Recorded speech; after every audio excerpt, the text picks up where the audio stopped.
Good morning विद्यार्थी मित्रों। આપણે આગળના વિડીયોમાં 18મો પાઠ અંધેરી નગરી પૂર્ણ કર્યો। હું આશા રાખું છું કે સૌને પાઠ સમજમાં આવ્યો હશે।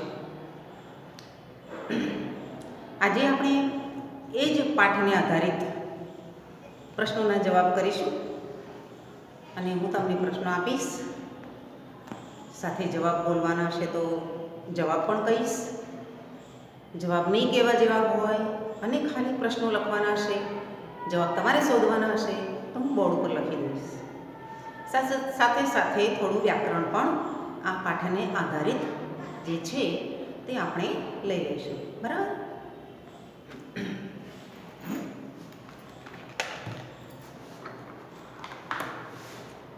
વિદ્યાર્થી મિત્રો, પાઠ સમજીએ ને તો આપણને પ્રશ્નોના જવાબ આપોઆપ આવડી જ। પાઠની સ્ટોરી જે છે, એનો જે લક્ષ્ય છે, એનો જે બોધ છે, પ્રેરણા છે, એ આપણી સમજમાં હોવું જોઈએ। પાઠના પાત્રો યાદ હોય તો સ્ટોરી પણ યાદ આવી જાય, એ તો બરાબર છે ને? બરાબર। તો પાઠને આધારિત થોડાક પ્રશ્નોના જવાબ છે જે આપણે ચર્ચા કરીશું।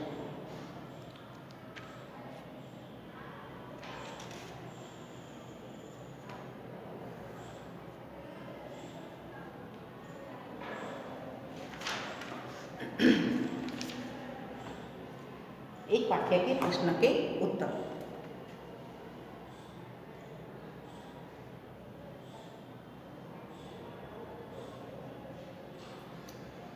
कसाई ने भेड़ किससे मोल ली थी? कसाई ने भेड़ किससे मोल ली थी? पहला प्रश्न। कसाई ने भेड़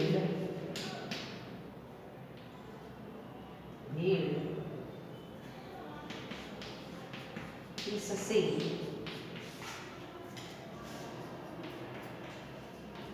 मोल ली थी?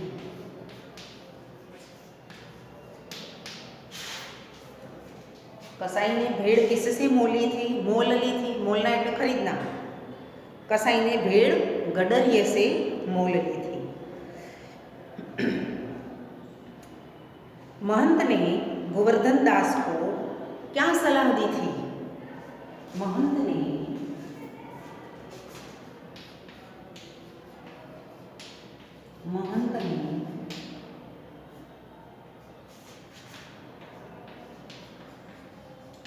गोवर्धन दास को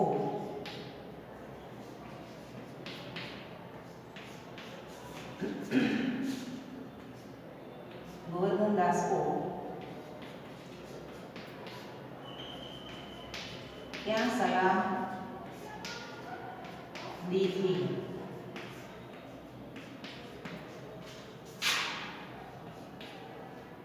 गोवर्धन दास को महंत ने क्या सलाह दी थी? तो उसका जवाब है कि गोवर्धन दास इस मूर्ख नगरी में टिक गए थे। तो महंत ने सलाह दी कि जहाँ टकेसेर भाजी और टकेसेर खाजा मिलता हो, ऐसी नगरी में रहना उचित नहीं है। ये उनका जवाब है। अब तीसरा सवाल, राजा फांसी पर चढ़ने को क्यों तैयार हो गया? राजा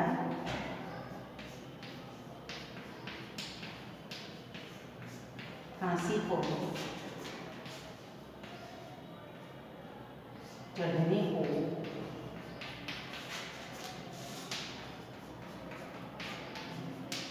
क्यों तैयार हो गया?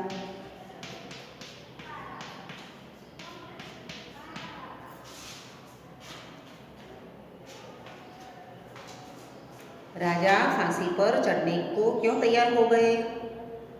तो तो उसका जवाब है कि महंत ने कहा था कि इस शुभ घड़ी में जो मरेगा वह सीधा स्वर्ग जाएगा। अब आगे का सवाल, महंत ने गोवर्धन दास को क्या चेतावनी दी? महंत ने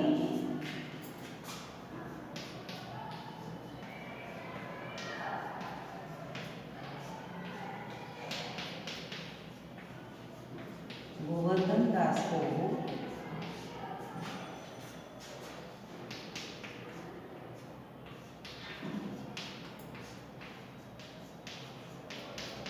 क्या सलाह दी?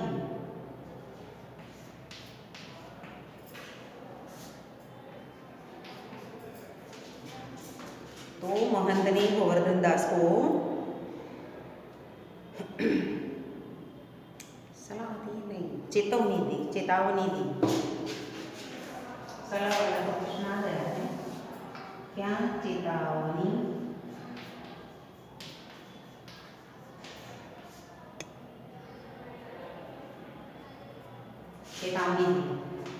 तो महंत ने गोवर्धन दास को चेतावनी दी कि अगर वह उनकी सलाह न मानेगा तो एक दिन पछताएगा।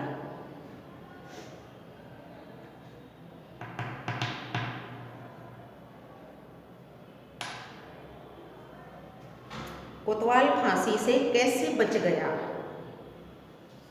कोतवाल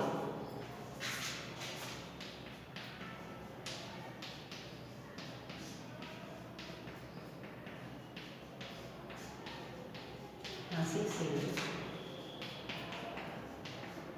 कैसे बच गया?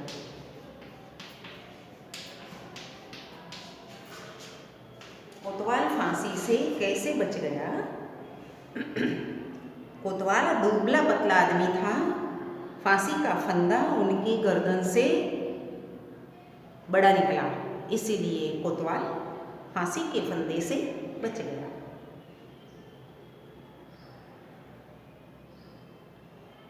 फरियादी राजा के पास क्या फरियाद करता है? फरियादी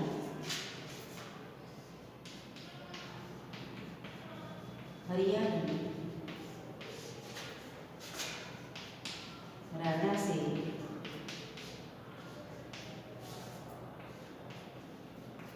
क्या फरियाद करता है? फरियादी राजा से फरियाद करता है कि उसकी बकरी दीवार से दबकर मर गई।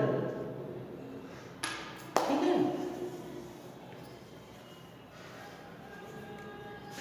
प्रश्न के उत्तर मैंने साथ साथ दे दिए हैं और आपको नोटबुक में लिखना है और साथ साथ जवाब भी लिखना है।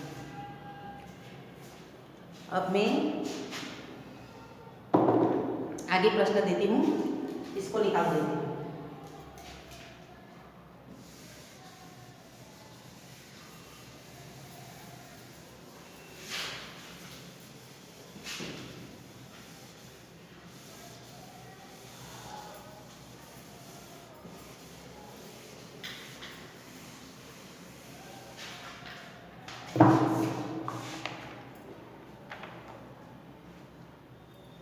एक शब्द के प्रश्न के उत्तर है। दीवार किसकी गिरी थी? दीवार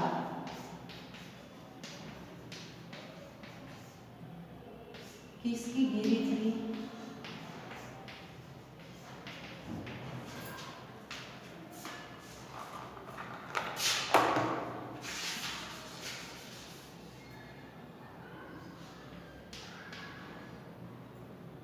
किसकी गिरी थी? दीवार किसकी गिरी थी? इसके उत्तर मैं नहीं देने वाली हूँ, आपको देना है। आपको ये प्रश्न के उत्तर बुक से ढूंढ कर देना है। बनिए ने अपराधी किसे बताया? दूसरा सवाल है, बनिए ने अपराधी किसे बताया? अपराधी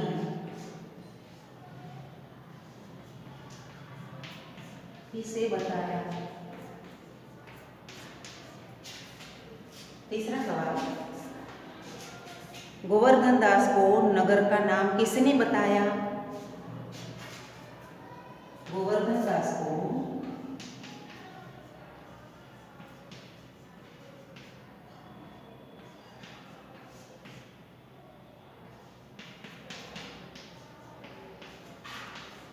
नगरी का नाम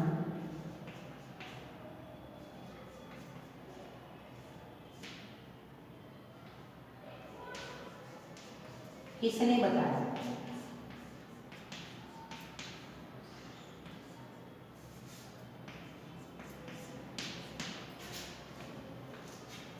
इसके बाद का सवाल, दीवार के नीचे दबकर कौन मर गया था?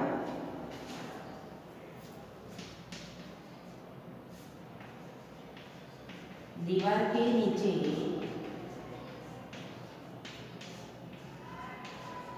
दबकर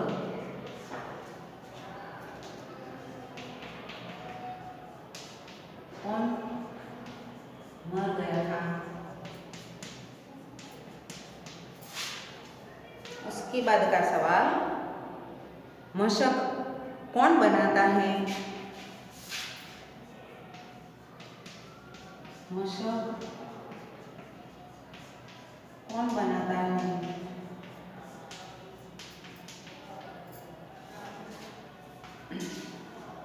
उसके बाद का सवाल, अंधेरी नगरी के राजा का नाम क्या था?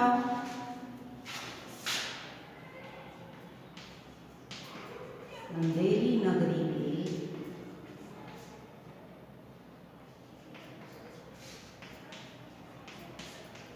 राजा का नाम क्या था?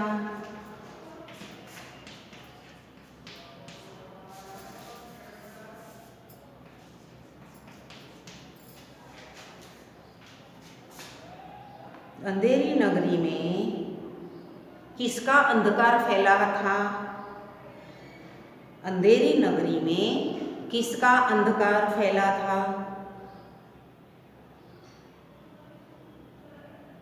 उसके आगे का सवाल लिखिए, संकट पड़े तो याद करना कौन कहता है? संकट पड़े तो याद करना कौन कहता है?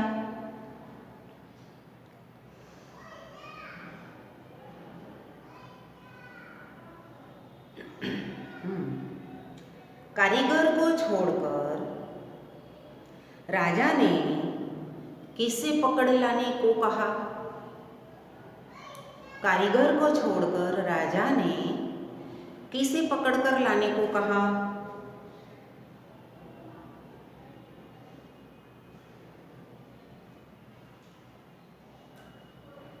महंत की बात, आगे का सवाल, महंत की बात किसने नहीं मानी? महंत की बात किसने नहीं मानी?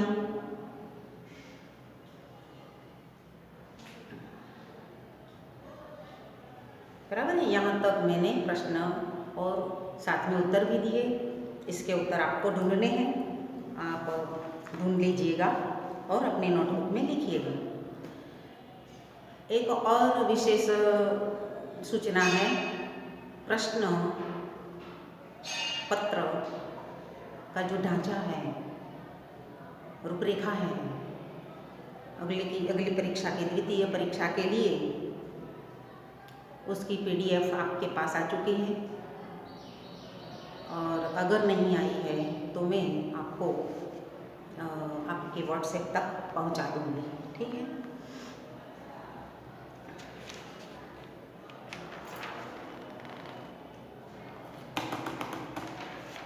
तो आगे मैं आपको देती हूँ मुहावरा।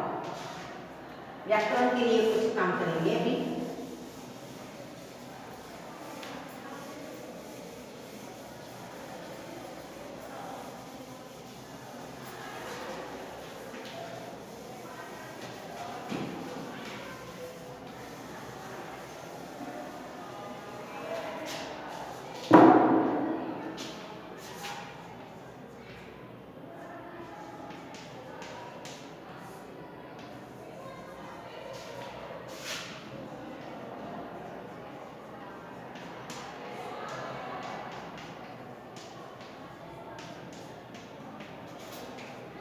मुहावरों के अर्थ अर्ज करना, अर्ज करना,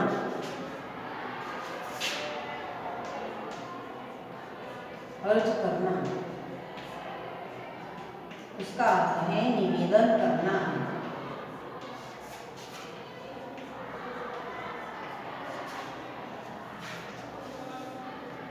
अंधेर होना,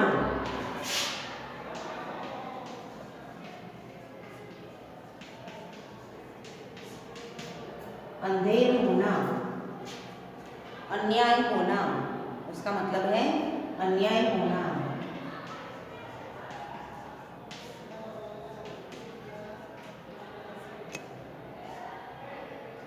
तीसरा है मोल लेना,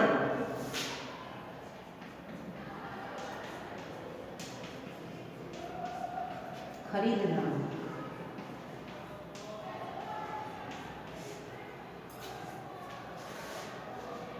गोलमाल होना,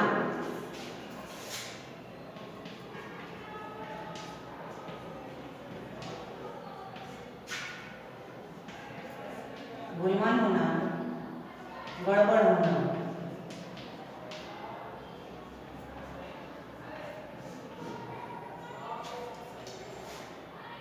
हुज्जत करना,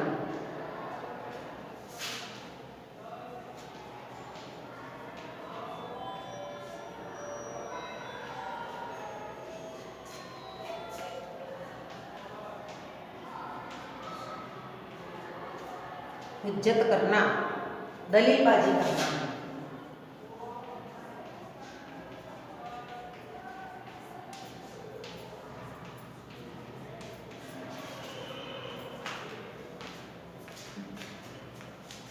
दलीलबाजी करना। वहाँ उनके अर्थ है, आपको लिखना है कि नोटबुक में जवाब के साथ लिखना है, ठीक।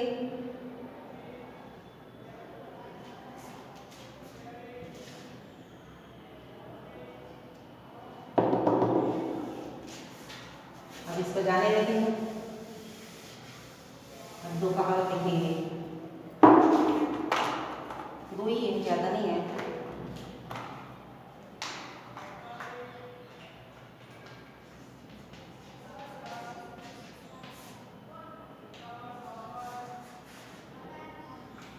अंधेरी नगरी,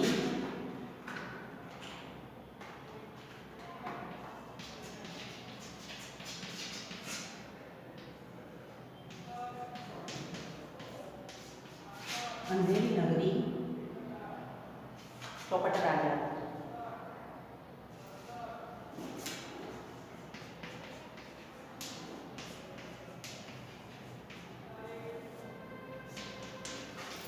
एक कहावत है, आपको अच्छी तरह से लिखनी है, समझनी है।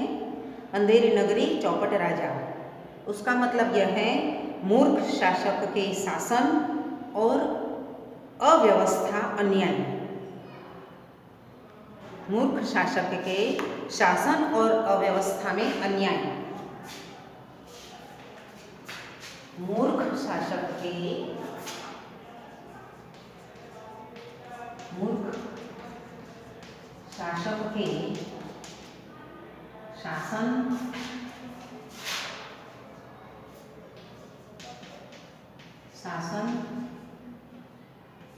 और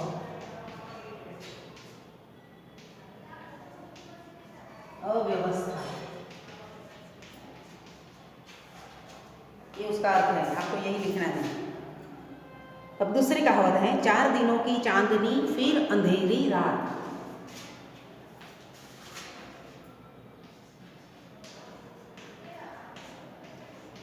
4 दिनों की चांदनी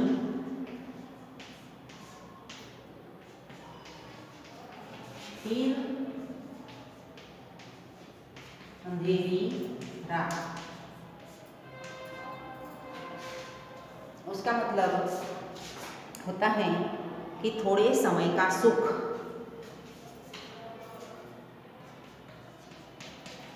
थोड़े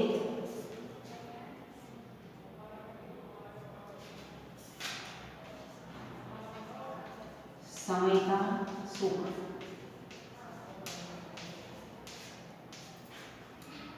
વિદ્યાર્થી મિત્રો, આ બે કહેવતોની ચર્ચા અહીંયા કરી છે.